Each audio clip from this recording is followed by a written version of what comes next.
Hello नमस्कार मेरे प्यारे दोस्तों, आप सभी का स्वागत है आज के इस नए वीडियो में।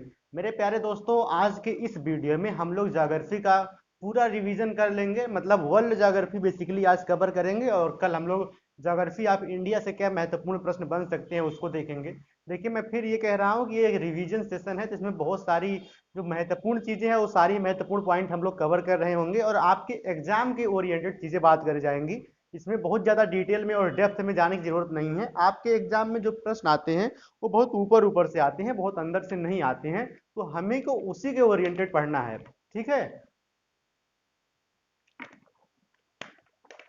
चलिए शुरू करते हैं। देखिए, अकेले रूम में रहता हूँ तो सारी चीज़ें मैनेज करनी पड़ती हैं, तो कभी कभी गलतियाँ हो जाती हैं। जैसे अब चल रहा है तो कैमरा देखो, ये देखो, उसी में सब इसी के चक्कर में सब अपने ही सेट करना होता है। पूरे कमरे में कोई नहीं, बस मैं अकेले हूँ, रूम बंद कर दिया हूँ और अपना आराम से वीडियो शूट कर रहा हूँ। तो इस वजह से जो माइंड का है वो कई डायमेंशन में रहता है, तो कभी कभी छोटी मोटी इधर हो जाती हैं। फिर बाद में हम उसको जब देखते हैं फिर बता भी देते हैं, और आप लोग भी देखा करिए, उसको सुधार लिया करिए। वैसे हम पूरा प्रयास करते हैं कोई छोटी सी भी गलती ना हो।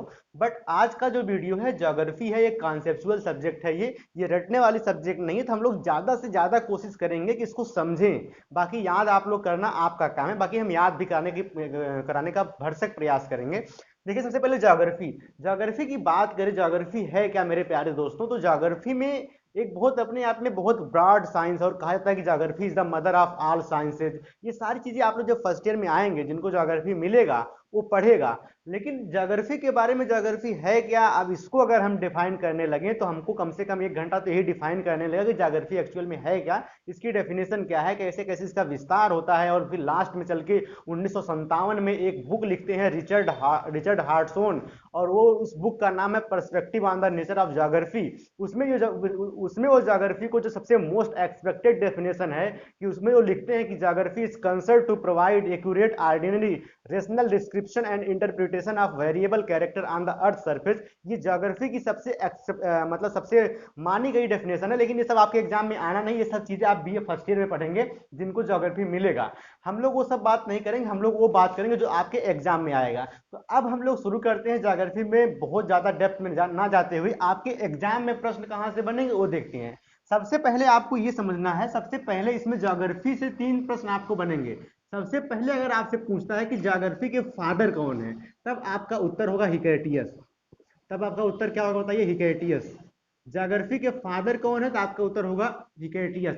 अगर दूसरा प्रश्न पूछता है कि ज्योग्राफी नाम कौन दिया, तब आपका उत्तर होगा इरिस्टोस्थनीज। अगर मेरे प्यारे दोस्तों पूछता है कि आधुनिक भूगोल के जनक कौन है, तो इसमें 2 लोग हैं, अलेक्जेंडर वान हम्बोल्ट। इनके अगर अगर आधुनिक भूगोल का पूछता है तो आप लोग बताएंगे अलेक्जेंडर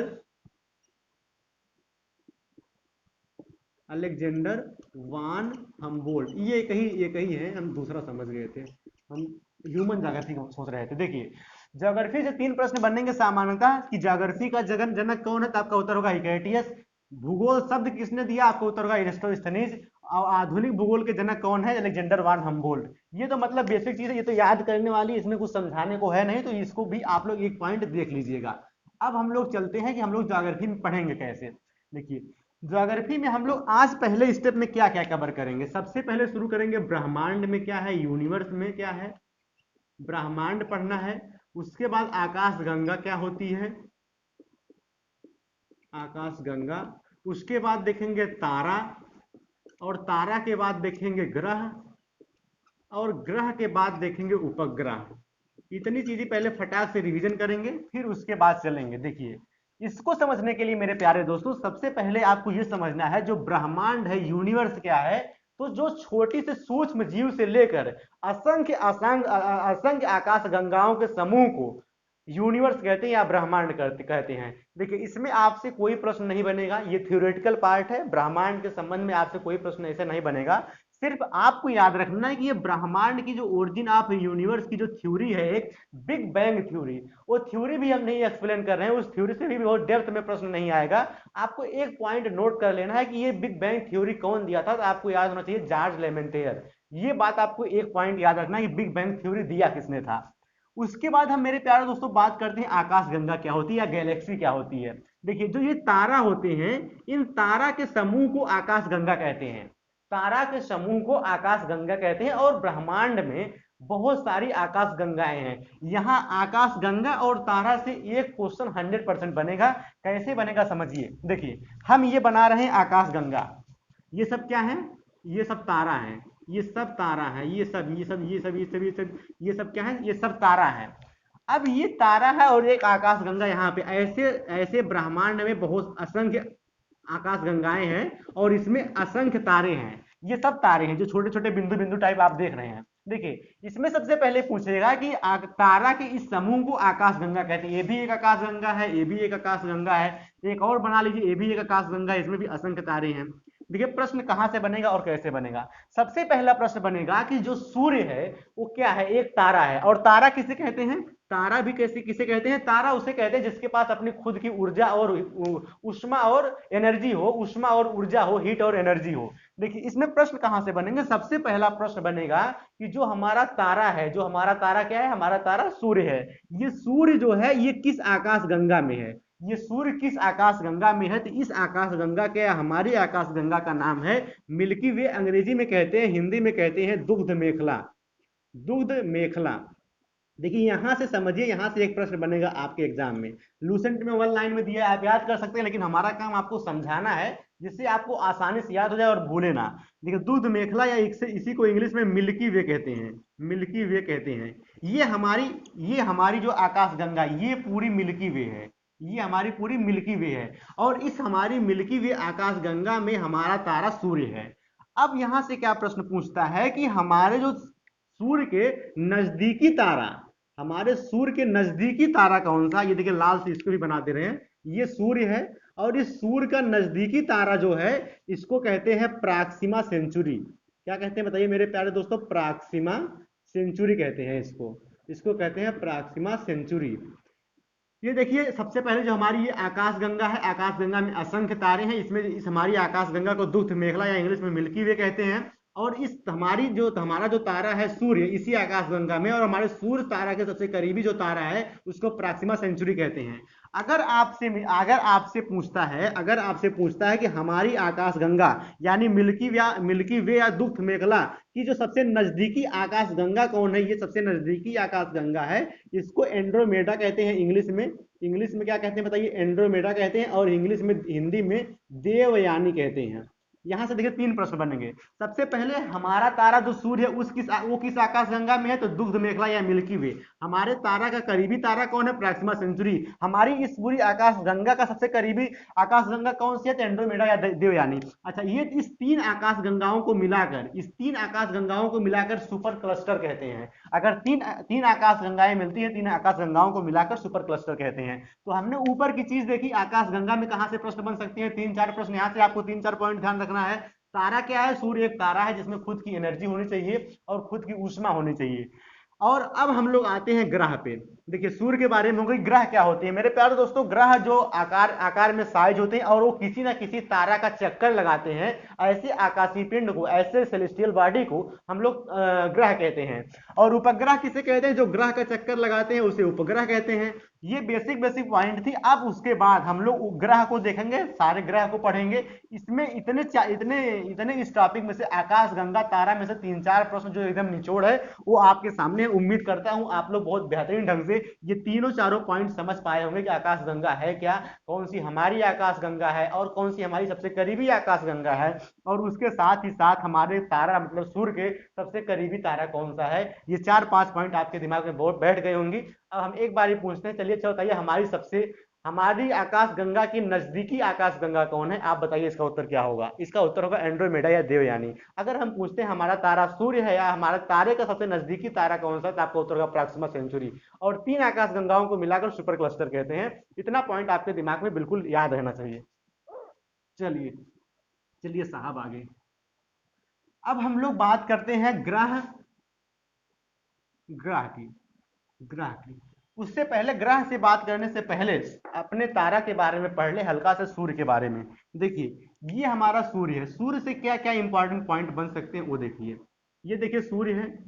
सबसे पहले प्रश्न आपको ये समझना होगा कि जो सूर्य में इतनी एनर्जी आती है, इतना ऊंचाई के बाद भी इतनी गर्मी लगती है, वास्तव में ये जो आग का ज्वाला निकलता है, ये ऊर्जा आती कैसे है, इस ऊर्जा का स्रोत क्या है? तो आपको पता होना चाहिए मेरे प्यारे दोस्तों, इस ऊर्जा का स्रोत ये नाभिकीय संलयन द्वारा आता है। कैसे आता है बताइए? नाभिकीय संलयन द्वारा। कैसे आती है ऊर्जा? नाभिकीय संलयन द्वारा। नाभिकीय संलयन द्वारा। नाभिकीय संलयन में क्या होता है? हाइड्रोजन के दो अणु मिलके, हाइड्रोजन के दो अणु मिलके हीलियम बनाते हैं, हीलियम बनाते हैं, और उसके साथ ही साथ एक्सट्रीम मात्रा में एनर्जी निकलती है।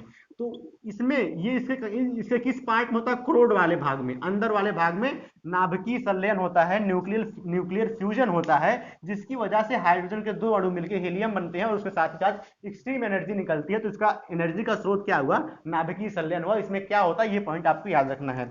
उसके बाद इसमें जो इसका जो सबसे पहला लेयर है, इसमें जो चमकने वाला भाग है, इसको मेरे प्यारे दोस्तों फोटोस्फीयर कहते हैं, या फोटोस्फीयर कहते हैं, फोटोस्फीयर कहते हैं, या इसी को हिंदी में प्रकाश मंडल कहते हैं। इसके दूसरी लेयर जो होती है उसको क्रोमोस्फीयर, क्रोमोस्फीयर, या हिंदी में इसको वर्णमंडल कहते हैं, वर्णमंडल कहते हैं। और इसकी जो सबसे बाहरी परत होती है, इसको इंग्लिश में कोरोना कहते हैं, इसको इंग्लिश में कोरोना कहते हैं और हिंदी में किरीट कहते हैं।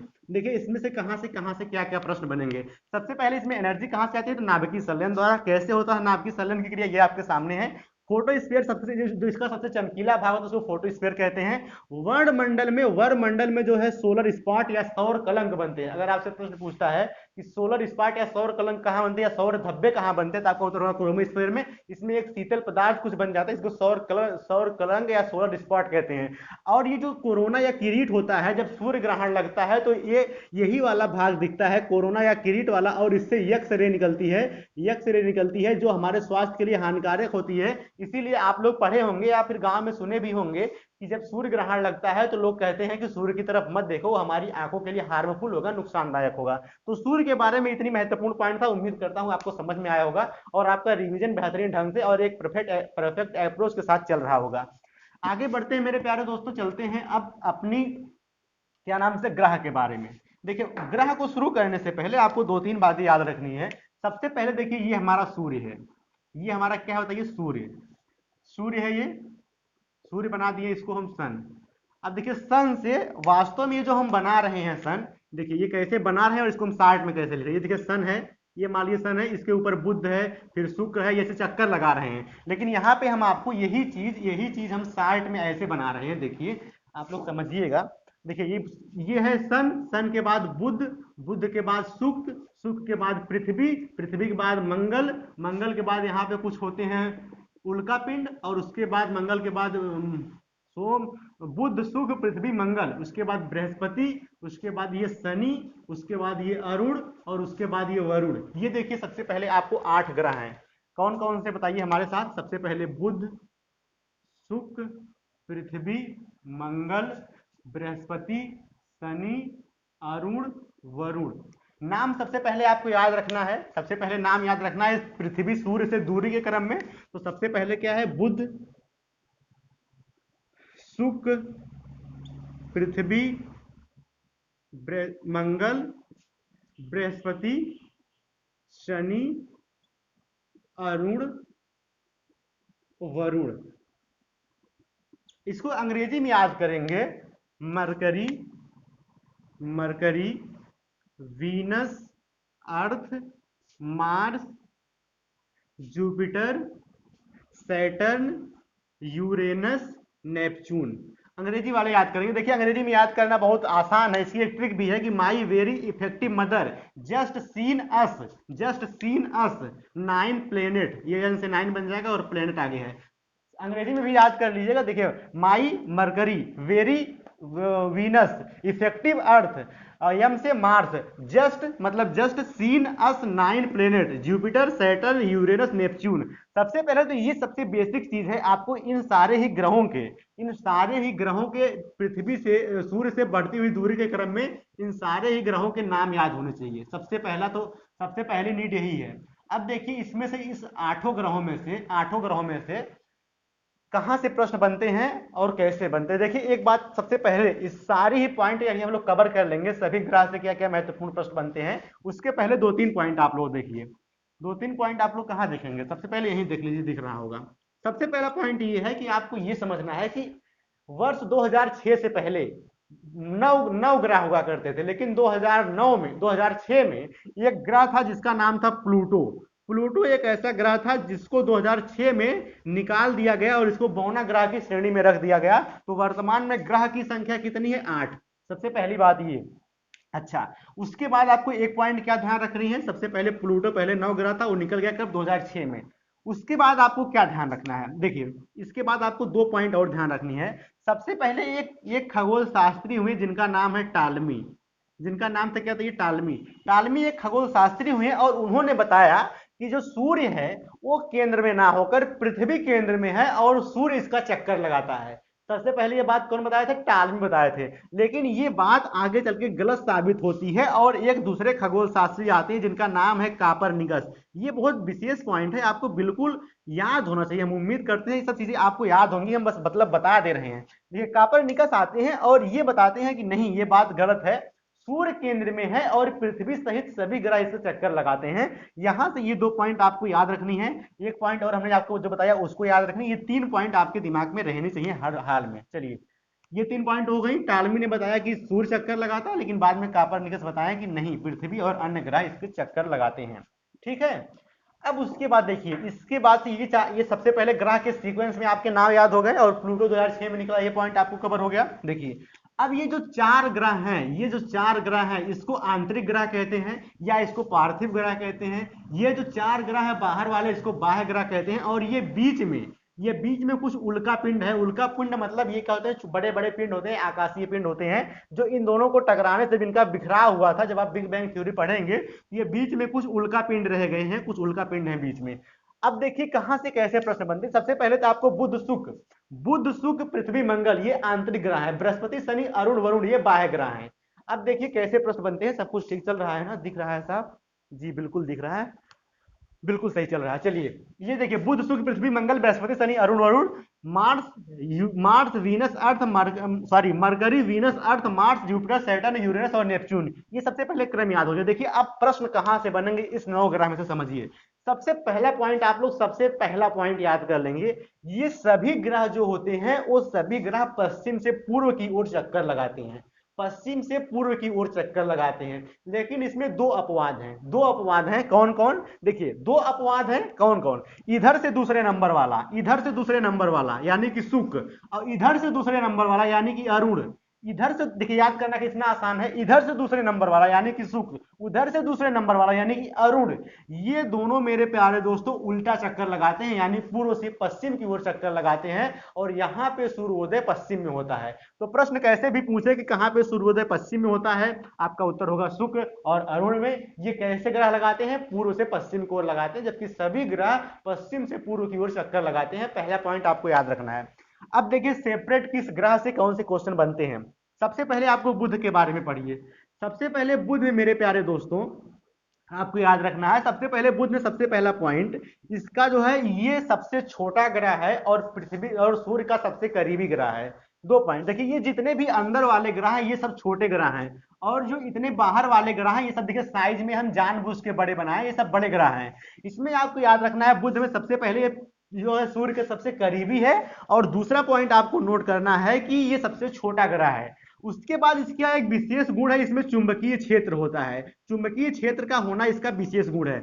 और उसके बाद तीसरा देखिए, ये सूर्य के सबसे करीबी है, तो इसको सबसे गर्म होना चाहिए, क्योंकि ऊर्जा सबसे ज्यादा इसी को मिलती है, इसको सबसे गर्म होना चाहिए। लेकिन ऐसा नहीं होता है। यहाँ पे होता ये है कि दिन के समय इसका टेम्परेचर तो लगभग 427 के आसपास पहुंच जाता है, और रात में इसका टेम्परेचर -176 के आसपास पहुंच जाता है। सोचिए यहाँ पे होता ये है, ऐसा क्यों होता है कि 427 लगभग 430 के आसपास और 176 के पास माइनस में रात में चला जाना, ऐसा क्यों होता है? वास्तव में ऐसा इसलिए होता है क्योंकि वहां पे वायुमंडल का अभाव है। आप इस बात को ऐसे समझिए कि अगर पूछता है कि तापांतर सबसे ज्यादा कौन है, तो आपका उत्तर होगा बुध। अगर आपसे पूछता है कि सबसे ज्यादा तापमान किसका होगा, तब आपका उत्तर होगा शुक्र। तो बुध से आपको क्या क्या पॉइंट याद रखना? चुंबकीय क्षेत्र है, सबसे करीबी है, सबसे छोटा है, और इसमें तापांतर सर्वाधिक ज्यादा होता है। आप ऐसे समझिए कि बुध एक कोई लड़का है, बुध कोई लड़का है और शुक्र कोई लड़की है। बुध कोई लड़का है और शुक्र कोई लड़की है। अब बुध जो लड़कवा है ना, वो पैसा तो पाता है ज्यादा, जितना पैसा पाता है ना उसको सब खर्च कर देता है। लेकिन शुक्र क्या करता है, जो शुक्र है वो लड़की है, वो 400 पाती है तो 400 बचा के रखी रहती है। लेकिन वही समझिए इसको कि बुध को तो पैसा ज्यादा मिलता है, मतलब एनर्जी ज्यादा मिलता है, लेकिन उसको वो सब खत्म कर देता है और मतलब माइनस में टेम्परेचर चला जाता है। इसलिए अगर तापांतर पूछेगा तो आपका उत्तर होगा बुध, अगर तापमान पूछेगा ज्यादा टेम्परेचर तो तब आपका उत्तर होगा शुक्र। ये लड़की है, ये बचा के पैसा रखी रहती है। आप लोग देखते होंगे दीदी उदी लोग बचा के पैसा रखी रहती है, जल्दी खर्च नहीं करती हैं। और हम लोग क्या है, पाए तो तुरंत चलो पहले खत्म करते हैं। ये आपको बुध के संबंध में 4 पॉइंट याद रखनी है। शुक्र के संबंध में आपको क्या याद रखना है कि इसको सबसे पहली बात ये याद रखना है कि क्या नाम से, ये सबसे ज्यादा गर्म ग्रह है, सबसे ज्यादा गर्म, सबसे ज्यादा टेम्परेचर इसका है। उसके अलावा ये पश्चिम से पूर्व, ये पूर्व से पश्चिम को ओर चक्कर लगाता है। इसे सांझ या भोर का तारा कहते हैं, इसे पृथ्वी की भगनी कहते हैं, इसे पृथ्वी का सहोदर कहते हैं। जो भी प्रश्न बनेगा पृथ्वी के संबंध में सारे प्रश्न का उत्तर शुक्र होगा। कि सबसे पहले जो है किसमें क्या नाम से सांझ या भोर का तारा कहते हैं, सर्वाधिक चमकीला ग्रह होता है, सबसे सर्वाधिक चमकीला ग्रह शुक्र होता है। ये सारे पॉइंट आपको 3-4 पॉइंट इसमें विशेष तौर पर याद रखने हैं, ठीक है ना। उसके बाद देखिए, उसके बाद पृथ्वी को हम लोग सेपरेट पढ़ेंगे।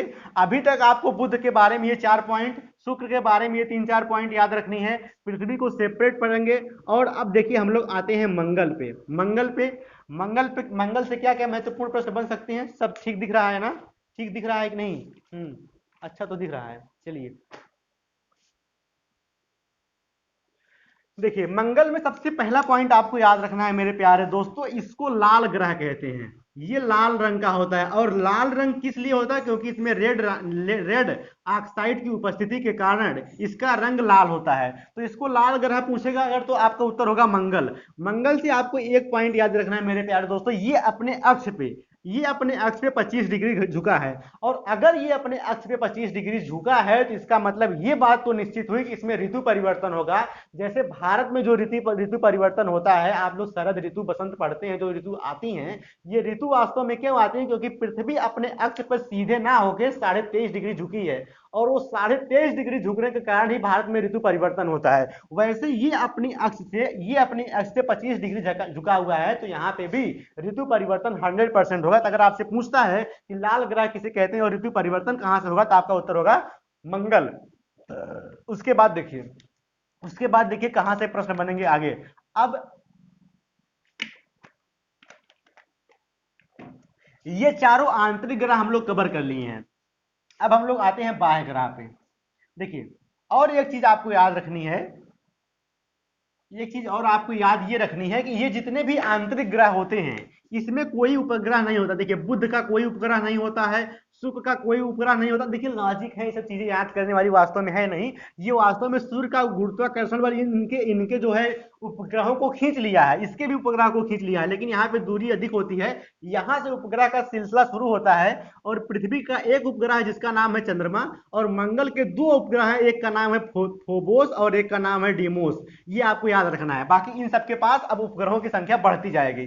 अब ये हम लोग आंतरिक कवर कर लिए, अब हम लोगों को बाह्य के बारे में पढ़ना है। देखिए बृहस्पति के बारे में सबसे पहले आपको पढ़ना है, ये सबसे बड़ा ग्रह है। सबसे बड़ा ग्रह कौन है? बृहस्पति। शनि के बारे में आपको सबसे महत्वपूर्ण बात ये याद रखनी है कि शनि क्या नाम से, शनि क्या होता है, शनि का घनत्व तो बहुत कम होता है।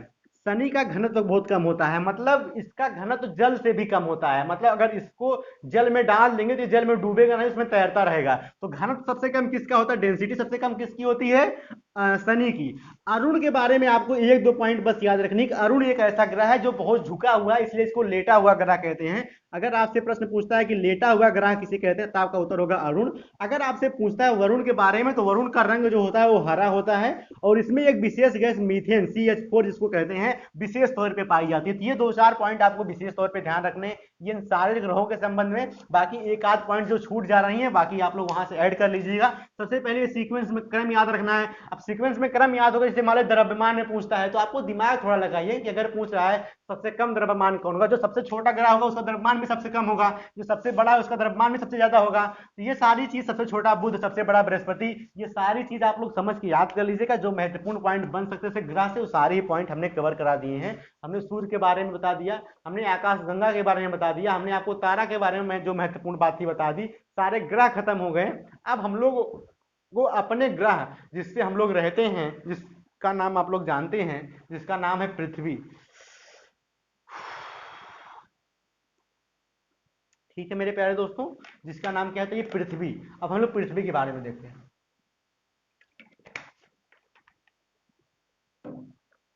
देखिए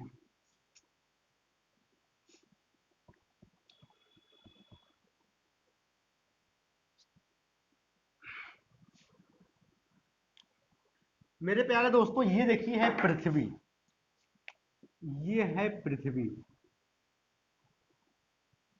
सबसे पहले आपको ये समझना है कि इस पे जल की उपस्थिति के कारण इसको नीला ग्रह भी कहते हैं।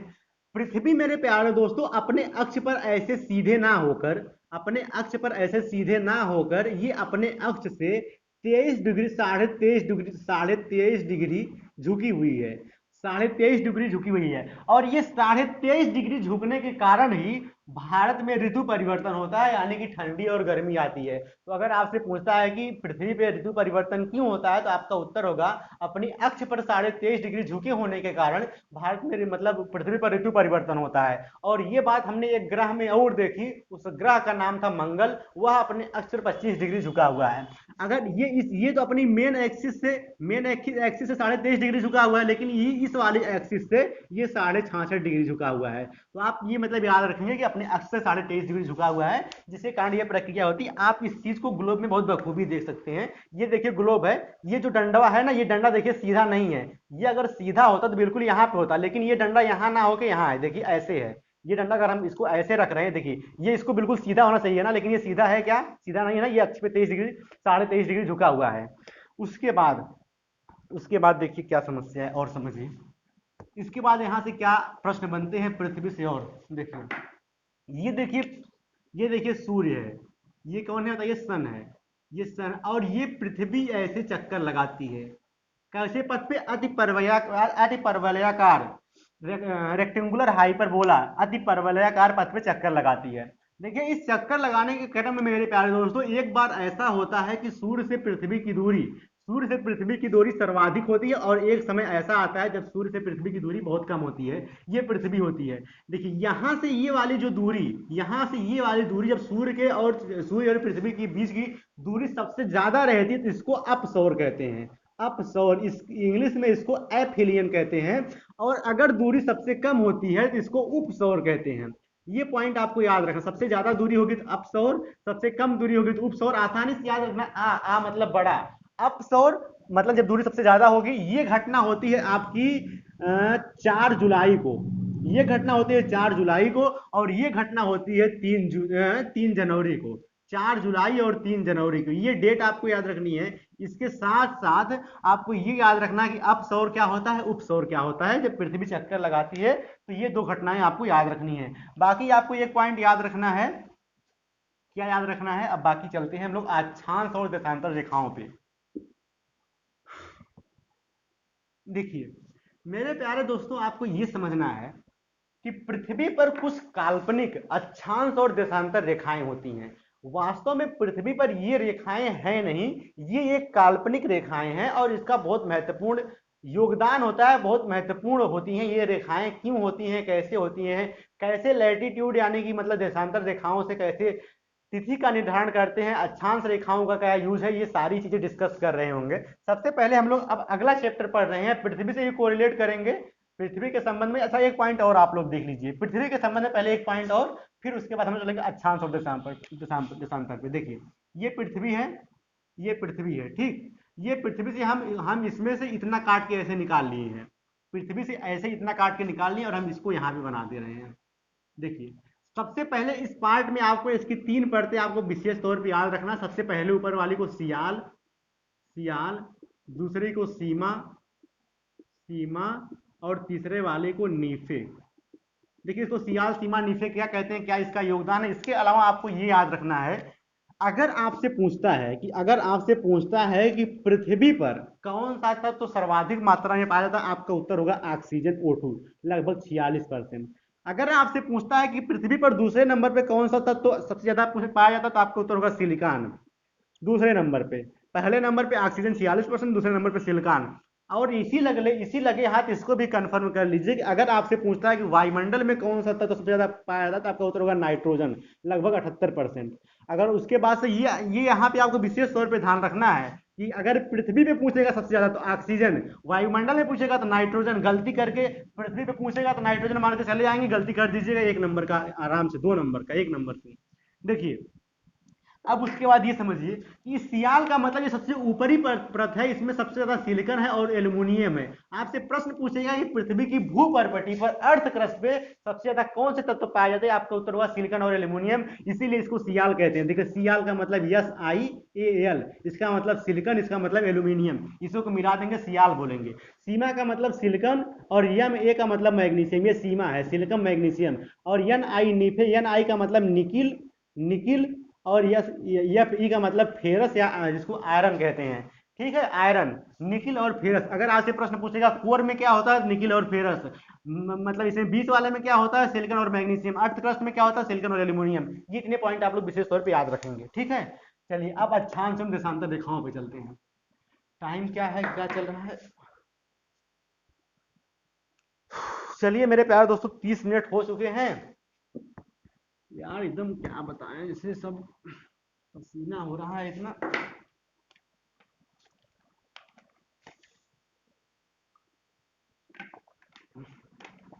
तबीयत नहीं ठीक है यार, लेकिन आप लोगों के एग्जाम आज 18 तारीख हो गई, कल 19 20, मतलब 2 दिन है क्या, अब यही आज ही जो है वो है, उसके बाद आप लोगों के पास खुद नहीं टाइम रहेगा।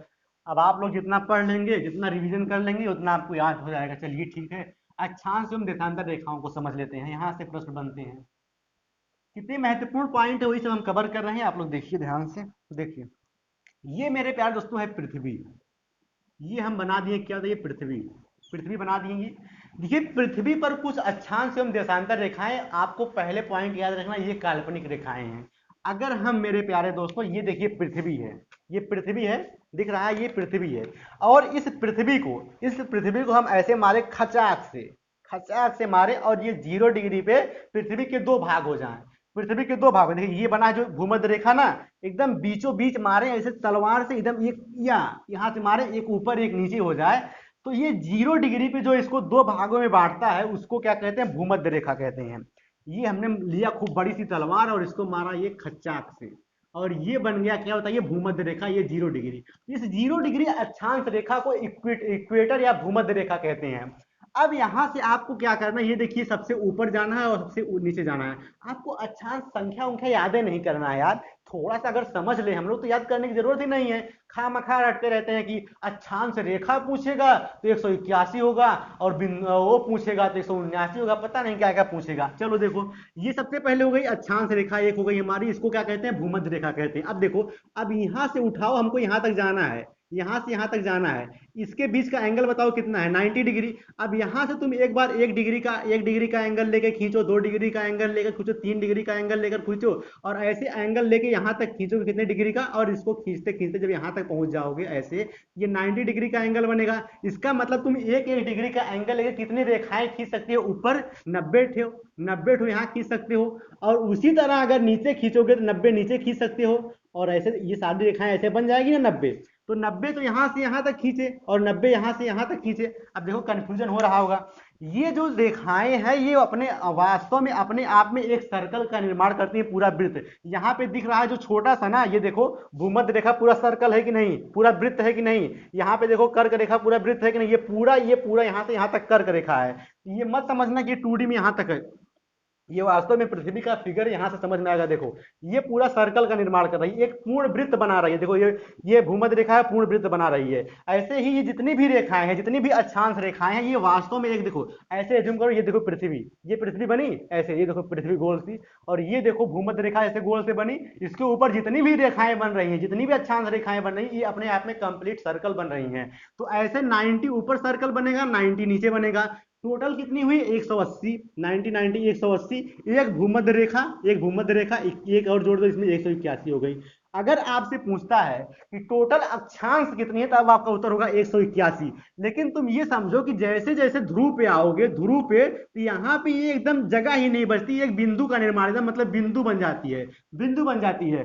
तो अगर पूछता है कि अक्षांश रेखाएं या अक्षांश वृत्त कितने हैं, ये जो जीरो जब बिंदु बनता है ना, जो सर्कल का निर्माण नहीं कर पाता, ये बिंदु बन जाता है। अगर आपसे पूछता है कि कितनी अक्षांश रेखाएं या अक्षांश वृत्त हैं, तो ये दोनों बिंदुओं को निकाल दो, उत्तरी ध्रुव वाले बिंदुआ को और निचले ध्रुव वाले बिंदुआ को निकाल दोगे, इसमें से दो तो 179 बचेगा। तो आपको प्रश्न की भाषा को समझना है। अगर पूछेगा कितने वृत्त हैं, कितने अक्षांश वृत्त बनते हैं, तो आपका उत्तर होगा 179। कितनी अक्षांश रेखा, कितने अक्षांश है, 181। जैसे देखो यहाँ पे जब आओगे, देखो ये उत्तरी ध्रुव है, ये दक्षिणी ध्रुव है, ये जो ऊपर है यहाँ पे ये देखो, ये एकदम बिंदु बन गया है। इसमें कौन सी अक्षांश, इसमें कहा वृत्त थोड़ी बन रहा है, ऐसे नीचे बन रहा है, यही दो हम घटा रहे हैं। ठीक है, ये बात आपको याद रखनी है। तो अक्षांश अक्षांश के संबंध में, अब देखो अक्षांश के संबंध में और क्या क्या महत्वपूर्ण बातें बन सकती हैं। एक पॉइंट ये याद रखना है, ये देखो पृथ्वी है, ये हमारा भूमध्य रेखा है, इसके 23 डिग्री उत्तरी अक्षांश को कर्क रेखा कहते हैं, और इसके 23 डिग्री दक्षिणी अक्षांश को 23 सही 1/2, 23 सही 1/2, 23.5 डिग्री, 23 सही 1/2, 23 सही 1/2 उत्तरी को कर्क, दक्षिणी को मकर, और 66 सही 1/2 को आर्कटिक वृत्त, और 66 सही 1/2 दक्षिणी को अंटार्कटिक वृत्त। ये 3 पॉइंट आपको याद रखना है। और भारत कहाँ पे है, तो भारत उत्तरी गोलार्ध में। जब ये इसको दो भागों में काटता है, जब इसको दो भागों में ऐसे खचाक से काटा, ये ऐसे खचाक से काटा भूमध्य रेखा, तो इसको कहते हैं नॉर्दर्न हेमिस्फीयर या उत्तरी गोलार्ध, इसको कहते हैं सदर्न हेमिस्फीयर या दक्षिणी गोलार्ध। तो इसमें इसी उत्तरी गोलार्ध में इस कर्क रेखा पे ही, यहाँ पे देखो भारत, ये भारत स्थित है, ये भारत, ये भारत स्थित है, ये यहाँ पे उत्तरी गोलार्ध में भारत स्थित है। ठीक है ना, सॉरी यहाँ पे है, ये यहाँ पे कर्क रेखा के पास में। ठीक है, देखो ये था, इसको खचाक से काटे हम, ये बना उत्तरी गोलार्ध, एक टोपी ये बन गई, ये बना उत्तरी गोलार्ध, ये बना दक्षिणी गोलार्ध। ये उत्तरी गोलार्ध में देखो भारत ये है, ये देखो भारत, ये दिख रहा है भारत, ये भारत है। ठीक है, तो उत्तरी गोलार्ध में भारत है। अब अक्षांश रेखाओं से इतने प्रश्न बन सकते थे कि 23.5 डिग्री उत्तरी अक्षांश को क्या कहते हैं, 23.5 डिग्री दक्षिणी अक्षांश को क्या कहते हैं, 66.5 डिग्री उत्तरी अक्षांश को क्या कहते हैं, 66.5 डिग्री दक्षिणी अक्षांश को क्या कहते हैं, अक्षांश कितने हैं, अक्षांश वृत्त कितने हैं, और अक्षांश रेखाएं एक कंप्लीट सर्कल का निर्माण करती हैं। ये महत्वपूर्ण पॉइंट आपकी कवर हो गई। चलो देशांतर को देखो।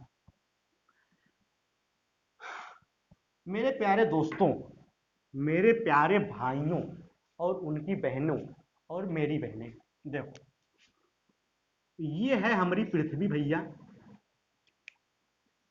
ये है हमारी पृथ्वी। पृथ्वी को नीला से बनाते हैं,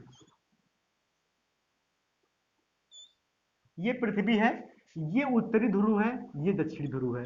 मेरे प्यारे दोस्तों, अगर हम इसको उत्तरी और दक्षिणी ध्रुव को मिलाती हुई एक रेखा खींचे, तो इस रेखा को मेरे प्यारे दोस्तों देशांतर रेखा खींच कहते हैं। और ये रेखाएं ऐसी ऐसी बनी हुई हैं, कैसी बनी हुई, ऐसी ऐसी बनी हुई हैं आपके ग्लोब पे। आपको ये समझना है कि अगर उत्तरी और दक्षिणी ध्रुव से मिलाती हुई एक रेखा खींचे और इन रेखाओं को हम देशांतर रेखा कहते हैं, ये एक काल्पनिक रेखाएं कहते हैं। देखो अब भी फिर भी तुमको यहाँ पे समझना है, फिर कंफ्यूज हो गए। देखो एक ये उत्तरी ध्रुव है, उत्तरी ध्रुव से कितनी रेखाएं खींची जा सकती है। देखो एक कोई बिंदु है, अगर इस पे ये यहाँ से हम यहाँ पे आ रहे हैं, तो कितने डिग्री का एंगल बन रहा है, 360 डिग्री का बनेगा कि नहीं बताओ। एक बिंदु बाबू, और यहाँ से हम शुरू किए और यहाँ पे आ रहे हैं, तो 360 डिग्री का एंगल बनेगा कि नहीं, नहीं समझ में आया। देखो ये देखो, यहाँ से हम शुरू हो रहे हैं, हमें यही पाना इसी बिंदु को। ये देखो 90 बना, ये 180, 270, 360 बना कि नहीं, 360 डिग्री का एंगल। ऐसे देखो, ये यहाँ पे कंफ्यूजन होगा। यहाँ देखो, ये देखो उत्तरी गोलार्ध है और ये देखो दक्षिणी गोलार्ध है। अब देखो ये जो बिंदु है, ये उत्तरी गोलार्ध वाला, ये देखो 3D है ना, यहाँ से कितनी कितनी देशांतर रेखाएं निकल सकती है, 360 देखो पूरा ये।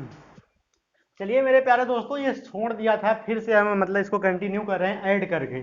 चलिए हम लोग, अच्छा देशांतर रेखा तक रिकॉर्ड हो गया था पिछले में, अब इसको हम दोनों को वीडियो को मर्ज कर देंगे। आगे जो 40 मिनट तक का हुआ होगा ना, फिर छोड़ दिया था बीच में, तो फिर से हम चालू कर रहे हैं, हम दोनों को ऐड करके देंगे। आप लोग मतलब नहीं समझ पाएंगे वो हुआ है। चलिए देखिए, देशांतर रेखा हम लोग शुरू कर दिए थे। हमने आपको बताया कि मेरे प्यारे दोस्तों कि अगर उत्तरी ध्रुव को दक्षिणी ध्रुव से मिलाती हुई जो रेखाएं खींचते हैं, उसको देशांतर रेखाएं खींचते हैं, देशांतर रेखाएं कहते हैं।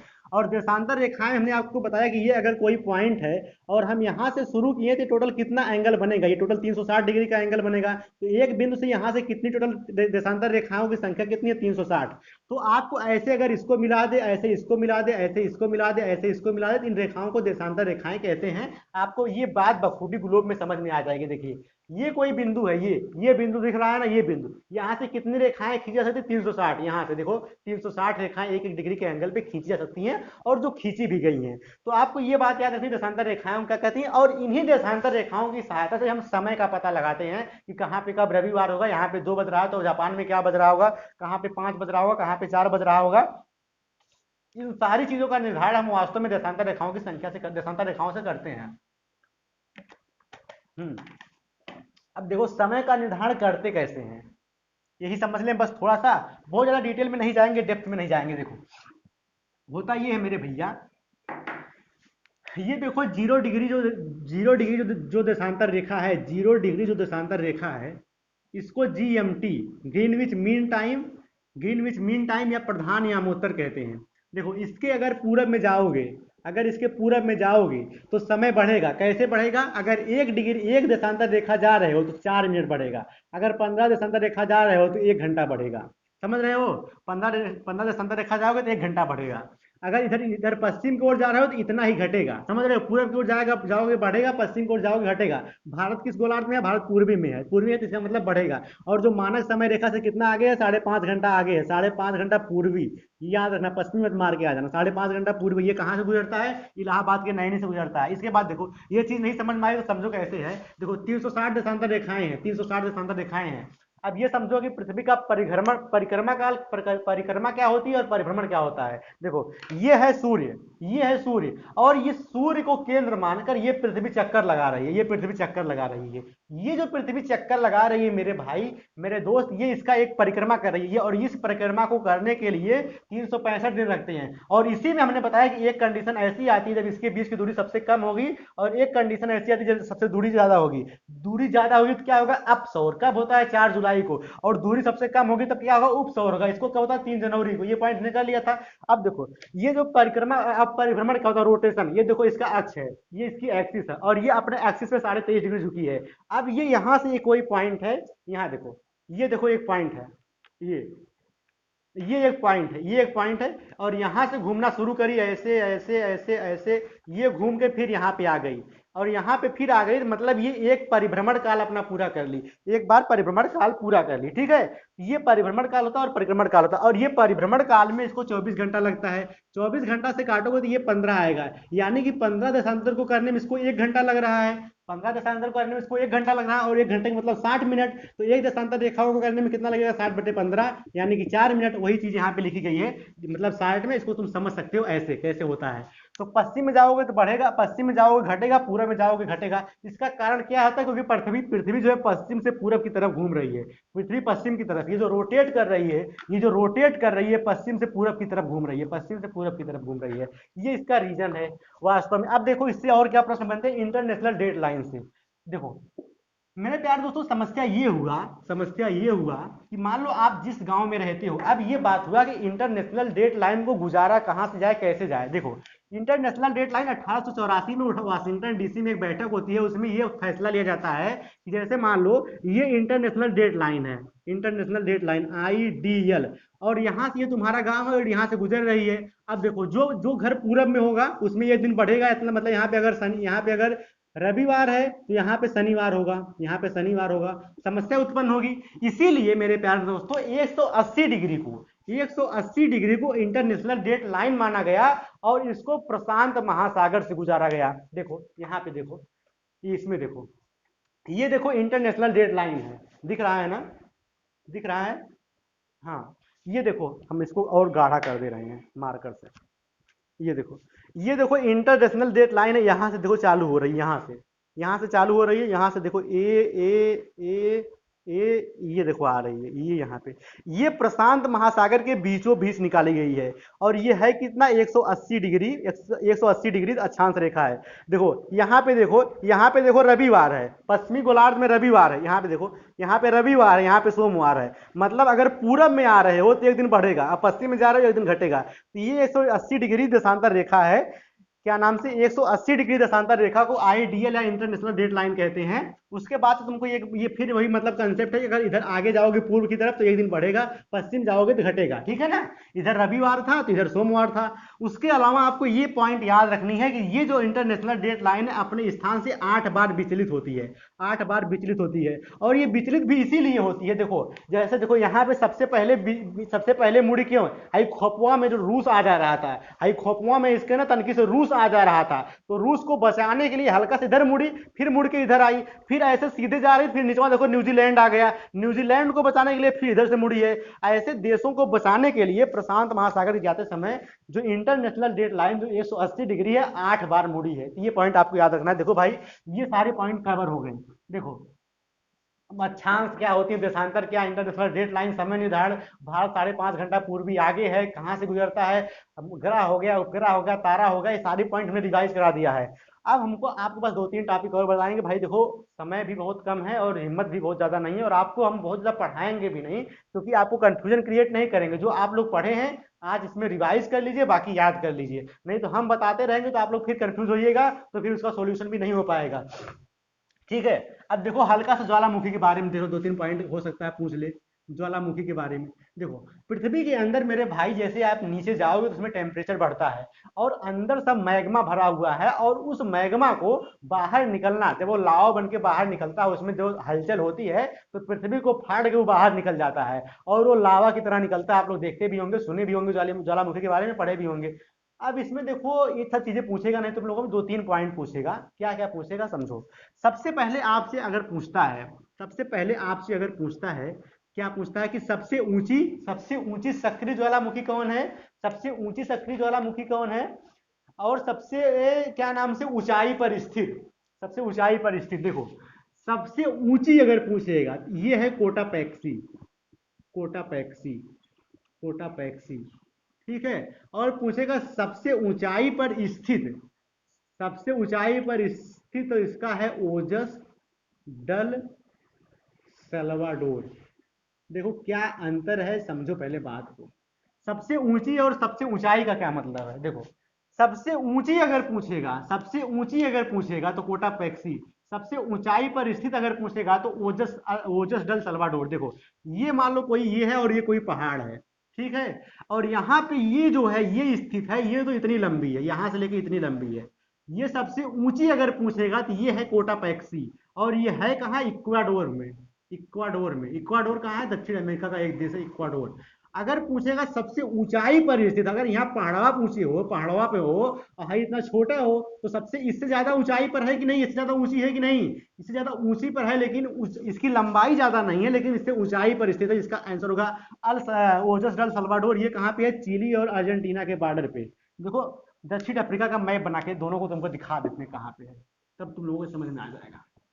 देखो भैया 1 मिनट लगेगा। ये देखो भारत से शुरू करते हैं, ये भारत बना, ये बना भारत, ये रूस रूस रूस रूस बन के ये सब तुम्हारा बन गया, जो भी बनाना था बना लिए, यहाँ से शुरू किए, ये बना, ये बना, उसके बाद जो है ये तो यहाँ से लाए, ये अफ्रीका, अफ्रीका बना लिए, अफ्रीका बन गया। इधर आओ तो इधर देखो ये तुम्हारा बन रहा है उत्तरी अमेरिका, उत्तरी अमेरिका बनने के बाद यहाँ से देखो, यहाँ नीचे आओगे, ये तुम्हारा बना दक्षिणी अमेरिका, दक्षिणी अमेरिका। देखो दक्षिणी अमेरिका में मेरे भाई यहाँ पे एक पर्वतमाला है जिसको एंडीज पर्वतमाला कहते हैं, ये पॉइंट भी नोट कर लो। इस एंडीज पर्वतमाला पे यहाँ पे एक देश है चिली, और यहाँ पे एक देश है अर्जेंटीना।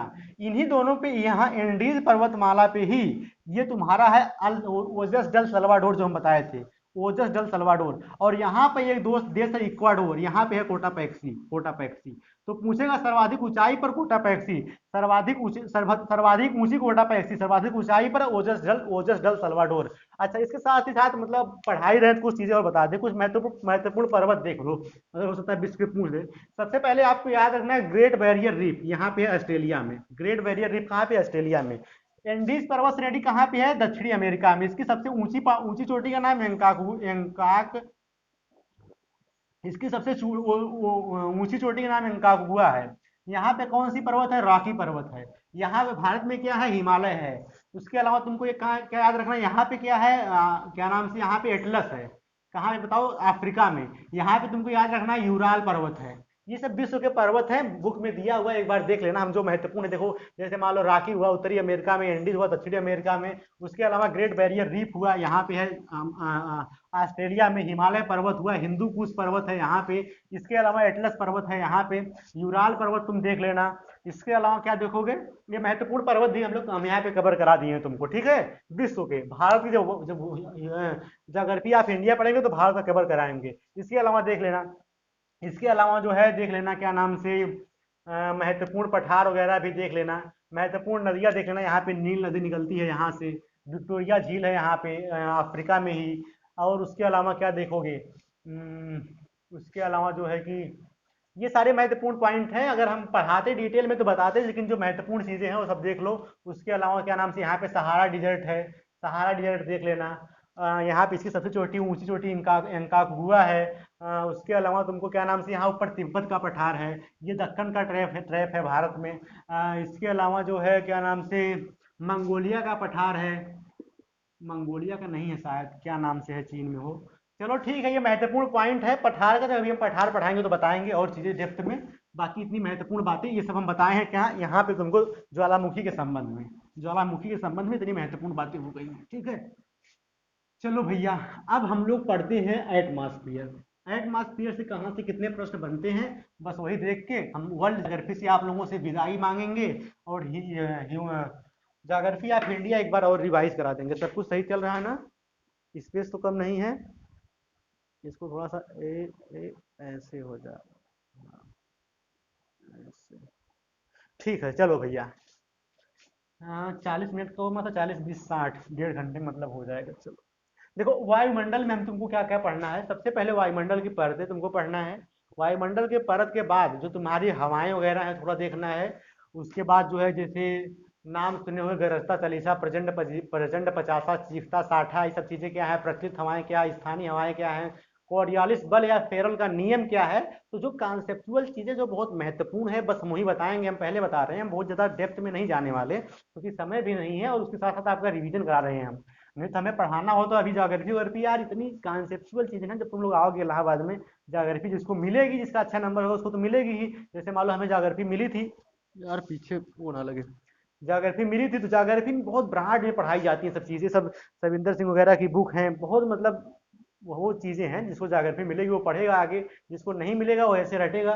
देखो समझ रहे होंगे तो बहुत मजा आ रहा होगा, अगर नहीं समझ में आ रहा तो रट के कभी नहीं। अब कोटा पैक्सी और अल सल्वाडोर कभी से रटते रह जाओगे। अब यही नहीं समझ में आ रहा, साला दोनों में ऊंचाई लिखा है, एक में लिखा सबसे ऊंचाई और सबसे ऊंची, इसी का मतलब नहीं पता तो कैसे होगा। चलो देखो, सबसे पहले हमको याद रखना है कि वायुमंडल की कितनी परतें हैं। देखो सबसे पहले ये पृथ्वी के बाद की सबसे पहली परत जो होती है, सबसे पहली जो परत होती है, इसे थोड़ा और नीचे करते हैं। सबसे पहली परत मेरे प्यारे दोस्तों, इसको कहते हैं ट्रोपोस्फेयर। ट्रोपोस्फेयर। उसके बाद इसको कहते हैं स्ट्रेटोस्फेयर। उसके बाद इसको कहते हैं आयनोस्फेयर या आयन मंडल।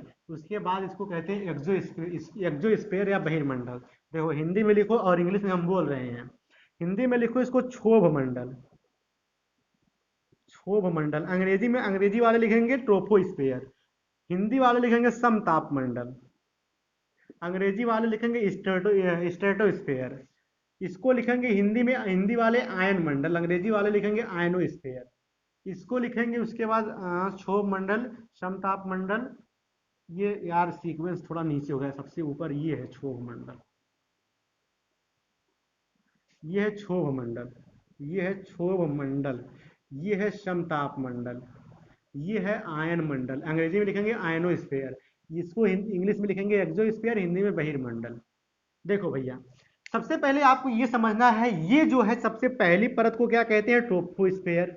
ट्रोपोस्फेयर, इसकी जो लंबाई होती है, इसकी लंबाई में वेरिएशन है थोड़ा सा। यार तबीयत सही नहीं, जैसे लग रहा है छींक आ जाएगी और छींक आ ही नहीं रही है साला। देखो, इसकी जो इसके संबंध में तुमको तीन चार पॉइंट याद रखना है। सबसे पहले, सबसे इसकी जो टॉप वाली परत होती है इसको ट्रोपोपास कहते हैं। इसकी लंबाई जो होती है ध्रुव पे 8 किलोमीटर और इक्वेटर पे 18 किलोमीटर होती है। अब देखो, इसका रीजन अगर तुमको जानना हो तो बहुत सारी चीजें हैं, रीजन जानना आसान है, रीजन हम बताएंगे तो फिर वही टाइम लगेगा। देखो, ये जो है पृथ्वी के ऊपर, ये भूमध्य रेखा पर इसकी लंबाई 18 किलोमीटर है और यहां से इस ध्रुव पे इसकी लंबाई 8 किलोमीटर। ऐसा क्यों है? देखो, दरअसल इसका रीजन ये है मेरे प्यारे दोस्तों कि यहाँ पे भूमध्य रेखा पे किरणें वर्ष भर लंबवत पड़ती हैं, 90 डिग्री पड़ती हैं।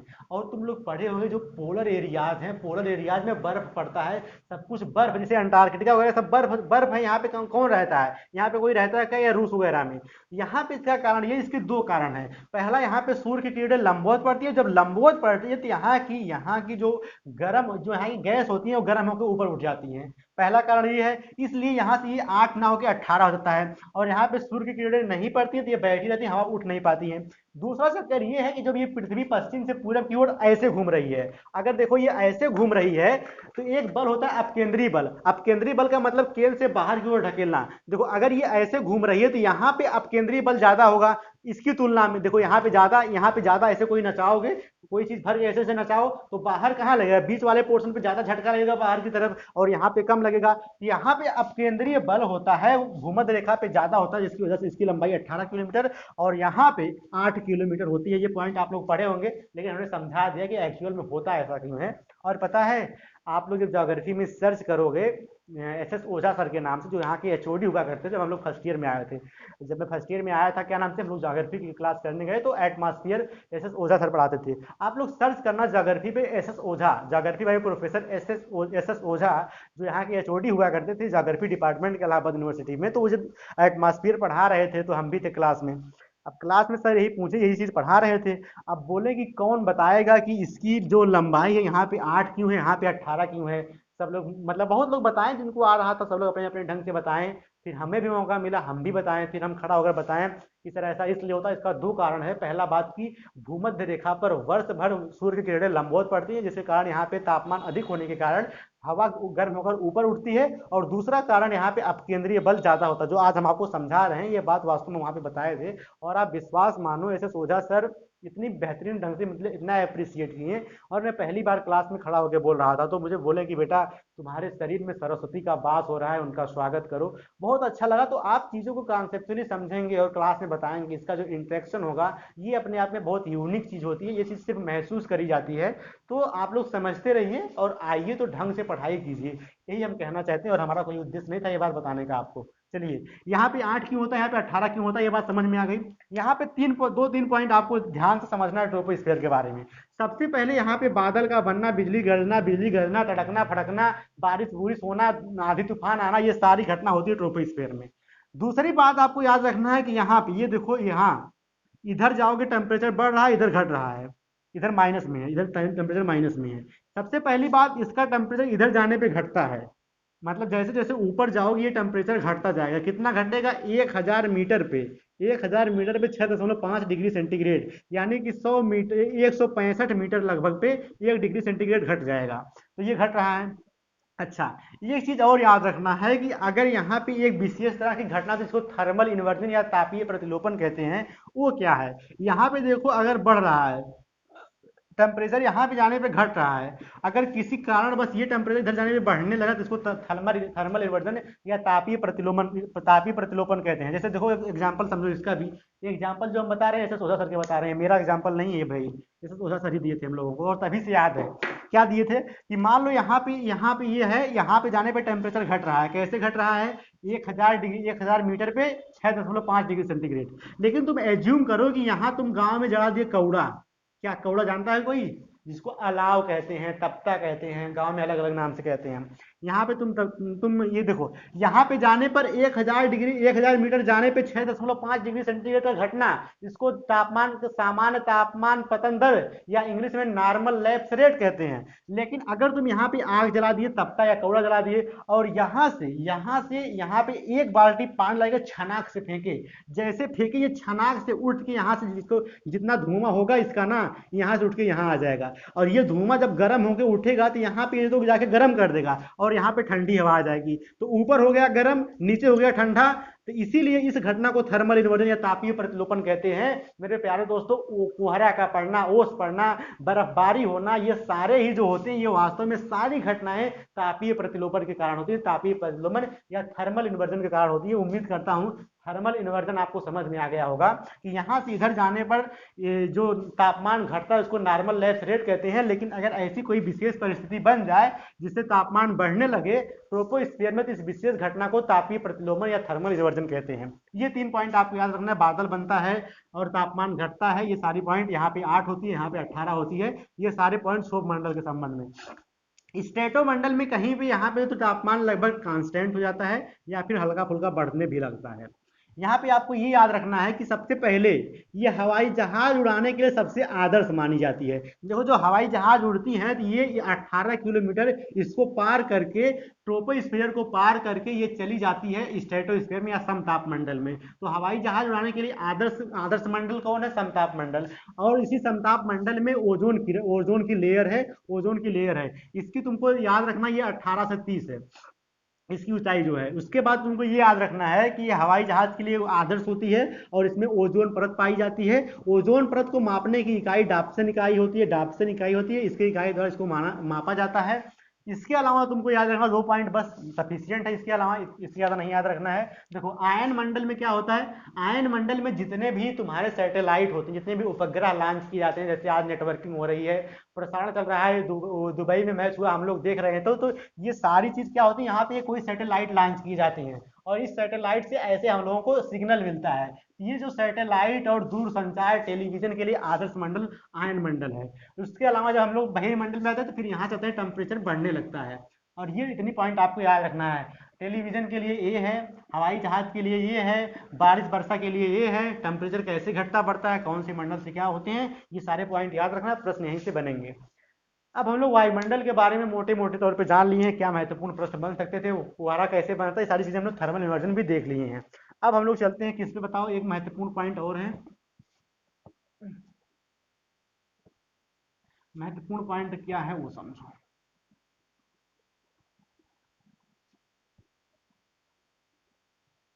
महत्वपूर्ण पॉइंट ये है मेरे प्यारे दोस्तों, पढ़नी अब। महत्वपूर्ण पॉइंट ये है, देखो देखो कितने जोन होती हैं। देखो ये है ग्लोब या पृथ्वी,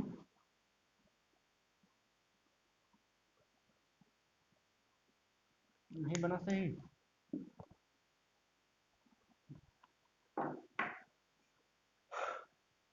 इसमें हम लोग पढ़ेंगे कि कितनी भी प्रेशर बेल्ट होती हैं, प्रेशर बेल्ट के साथ साथ कौन सी हवाएं बहती हैं, कोरियालिस बल या फेरल का नियम क्या होता है, कैसे हवाएं उत्तरी गोलार्ध में अपने दाहिनी ओर और दक्षिणी गोलार्ध में अपने बाएं ओर मुड़ती हैं। इतना पॉइंट हम आप लोगों का कवर करा रहे हैं। क्या क्या प्रेशर बेल्ट क्या क्या होती हैं, देखो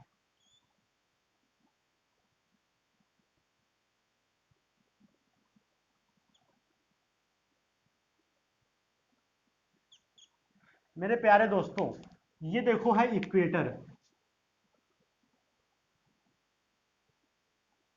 ये है भूमध्य रेखा, ठीक है। भूमध्य रेखा से 10 डिग्री ऊपर और 10 डिग्री नीचे तक, 10 डिग्री ऊपर और 10 डिग्री नीचे तक, यहाँ पर क्या होता है मेरे प्यारे दोस्तों कि यहाँ पर वर्ष भर प्रकाश की किरण लंबवत